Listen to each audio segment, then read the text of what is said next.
Hello and welcome to hashtag Houston Healthcast, a podcast powered by Houston Healthcare as part of our hashtag Houston Healthy initiative. My guests and I are here to help the people of Houston County, Georgia and beyond live a more hashtag Houston Healthy lifestyle with healthcare tips, advice, news, and updates. This is a special episode today. My guest is Dr. Ravi Shekarappa. How are you doing today, Dr. Ravi? I'm doing very well, thank you. He is a family medicine physician and a preceptor with our family medicine residency program here at Houston, in Houston County and at Houston Healthcare. And we are here to talk about his newly published book, Common Clinical and Dermatological Findings in Primary Care. I want to thank you for being on the podcast today. Thank you very much. And I also wanted to congratulate you on your accomplishment of finishing this book. I know that publishing a book can be quite a feat in and of itself. So congratulations on that. Thank you. So before we head into the topic at hand and discuss the very great and important resource you've created, I'd like to ask you a few questions about yourself. I saw in your preface that you have been practicing medicine for 24 years. Is that correct? That's correct, yes. That's quite a long time to be in medicine. Yes. How many of those years were spent here in Houston County or with Houston Healthcare? Almost 23 years. 23. I came here after I graduated from Cook County Hospital, Chicago. Okay. I came here in 2000. I did a year of chief residency, so I've been here for 24 years. Wow. So in your acknowledgments, you mention your father, brother, uncle, and your aunt as being major inspirations for your medical career. Are they the primary reason you became a doctor, or were there other things that made you choose that path in life? Primarily, my father, myself and my brother, we grew up watching my father practicing medicine. So he was practicing medicine in an urban town in southern India. So I was born there, I brought up, and he had a private clinic, and our house was actually attached to the clinic. So we were always spending time in the clinic with my father. Right. So then that got influenced. We got influenced by that, by watching him practice medicine. Subsequently, my brother went to medical college, and then I was influenced by him. Then subsequently, 2 years later, I joined medical school. Meanwhile, few years before, my aunt came to United States after she graduated from medical school. So in summary, I think both my father and my aunt kind of influenced both my brother and myself to join medicine. Did your brother end up practicing medicine in India or in America?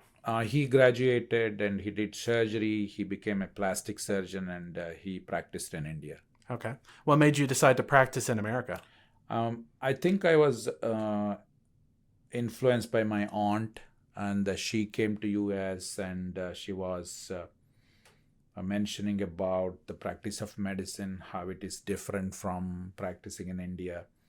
And she wanted me to come here and experience what she experienced. So that kind of helped me to come here. And she definitely tremendously helped me to come to US. That's great. So tell us a little bit about your work as a preceptor and educator with our family medicine residency program. How long have you been doing that? I joined here in 2000. I came to this area. I was I've been doing the primary care, internal medicine. So our residency program here at Houston Medical opened in 2013. So I was working with the program since then, but officially I became a faculty in 2019. Okay. So you've been doing that for quite a while. And I know that you're very popular with both staff and students in that program. They're all grateful to have you.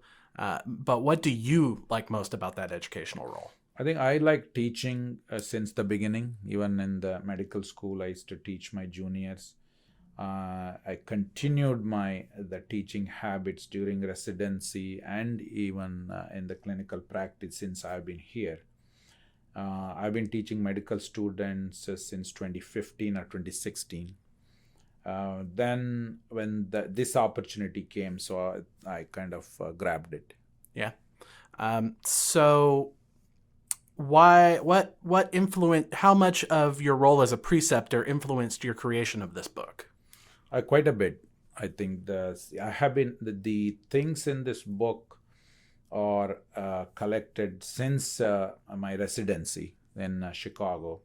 I started my residency in 1996 in Chicago. I've been collecting the clinical information, skin findings, uh, joint findings, rest of the clinical findings since then. And it was gotten easier after the release of iPhones. So it was quick. I didn't have to use the camera, less time consuming. While I was using that material for teaching, so one day I thought, why don't I collect everything and put together, and it will be useful for students and residents. That's great. And I've looked a little bit through it, and I'd like to talk now about common clinical and dermatological findings in primary care. Do you want to give us a little bit of a description on the book's purpose, content, exactly what it does? Yes, the contents in this book are mostly includes dermatological findings, but at the same time we included other findings. And this book is not meant for dermatologists. This book is meant for medical students, residents in training, and primary care physicians, which they come across the common clinical problems, how a clinical problem of dermatological symptoms are a sign helpful in taking care of patients in a day-to-day practice. Okay. And like I said, I've taken a look at it, just preparing for the podcast. And even as someone who is not even in the least bit clinical or have any sort of medical background, it's actually a very fascinating read. Each disease state is clearly and concisely explained with symptoms, potential causes, diagnoses, and detailed photos showcasing the physical appearance of each of those diagnoses. I'll spare those in the audience with weak stomachs, not showing the cameras the different images, but it is very comprehensive. How long, you said this information, since you've been practicing, you've been gathering it? Correct. I've Okay. been gathering since even during my residency days, almost 25 years. But we started to put together just before the COVID season Okay. started. So during the COVID season, we kind of the things were delayed. And once the COVID season was over again, actually, we kind of geared up and we finished early this year. Okay. So these were all cases that you personally handled? Correct. All the Okay. cases here you see are ones I have seen in my clinical practice. Okay. So I noticed that some disease states actually have clinical pearls listed. What exactly is a clinical pearl for our audience, and how does it help a physician or a student looking at that book for reference? Yeah, clinical pearl is one of the, every disease has something which is very unique, or that particular finding will helpful in the diagnosis. So we put that in the red letters as highlighted as a clinical pearl. So it's kind of like a little bit of information that you have gathered from your years, Correct. to studying these diseases, Yes. figuring out, different comorbidities or different things that might indicate something else, correct? Exactly. But this is something where I think which is important. More of my personal view also Right. included in the clinical pearl. Yes. Okay. So it's clear from our conversation so far, and the contents of the book definitely, that your experience is an invaluable resource to new physicians getting started in their careers. I wanted to ask you, as someone who is always on the patient side of things myself and has had multiple people in my personal life deal with this, it can be very frustrating when you know something is going on with your body and your physician doesn't seem to be on the same page with you. Maybe someone's listening right now to this podcast that's been dealing with a chronic health issue that they've seen multiple physicians for. They keep getting the same answers, same treatments, and those treatments aren't helping alleviate anything. And they feel unheard. A difficult diagnosis can take years for many people to get, and sometimes their final prognosis and quality of life can be affected by that time. There are many instances when better communication between a patient and a physician could have avoided this. From your personal professional perspective and your years of experience in both practicing and teaching medicine, having compiled this great, reservoir of knowledge. What would your advice be to a patient that wants to be more proactive in advocating for their health in an effective manner that gets both the patient and the physician on the same page? I think the number one is the education of the patient. If patient has enough knowledge about the disease, that will be helpful. So before you even see the doctor or after see the doctor, if a patient has a diagnosis, he can go and research. Now we have so much research available, for example, Google, etc. So having the knowledge of the disease by the patient is very helpful. He can share, I can understand the disease process very well. Mm-hmm. And two, we do come across patients with different symptoms, sometimes vague symptoms where a definitive diagnosis cannot be reached. That is, it's quite common in clinical practice. Again,